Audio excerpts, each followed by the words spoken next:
People often say about reading that it helps you escape, and I understand why that idea is comforting because life can feel heavy sometimes, too full, too loud, too uncertain. So, stepping into a book feels like stepping out of all of that. But I think that explanation is incomplete because not all reading is about leaving your life.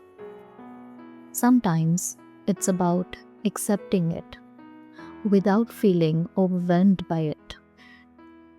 There's a difference. Escape suggests distance, that you're moving away from something, but emotional support is something else entirely. It's not about leaving your experience behind, it's about being able to sit inside it without feeling alone in it. If you've ever read something during a difficult period, you might recognize this. You're not necessarily trying to forget what's happening in your life. You're trying to find a way to stay present with it without being consumed by it. And sometimes a book gives you exactly that. Not answers, not solutions, but a kind of emotional companionship. A voice that doesn't rush your experience. A character who stays in uncertainty without immediately resolving it. A passage that reflects something you haven't been able to articulate yet. And suddenly, your own inner world feels a little less isolated. As a reader, I've noticed this often. There are times when I don't pick up a book to leave my life. I pick it up to understand how to remain in it. There's a quiet difference there. One removes you from your experience, the other supports your presence within it.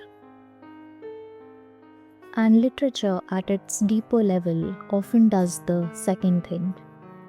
It doesn't replace your life, it cannot. It reflects parts of it back to you in a form you can hold, you can accept, you can live with. That's why certain books feels like companions, not because they distract you, but because they recognize something in you without asking you to explain it. This is also where writing comes in. When you sit down with a page during emotionally complex times, you're not escaping your life either. You're creating a space where your experience can exist without pressure. You're not stepping away from it, you're stepping slightly closer to it, but in a way that feels manageable. You might write something simple like, I'm still here, but I don't fully understand what I'm carrying, and how long should I carry this? And instead of trying to solve that immediately, you let it stay on the page, you let your handwriting look back at you. That act alone changes something, because now your experience is no longer just internal pressure. It has form, it has language, it has tangible space. And that makes it easier to stay with. There's a misconception that emotional strength means being unaffected. But in practice, emotional strength often looks like this: being able to remain present with what you feel without needing to run from it. Reading supports that, writing supports that. Not by removing discomfort, far from it, but by changing how you alone feel inside it. And that changes your capacity to stay. If you think about it, some of the most meaningful reading experiences don't come from when you were trying to escape something, they come from when you needed to feel understood in a space that didn't have easy explanations. And the book stayed with you there. So maybe don't ask yourself, are you reading to escape? Ask instead, what part of your life becomes most possible to stay with when you're reading? You never need a perfect answer.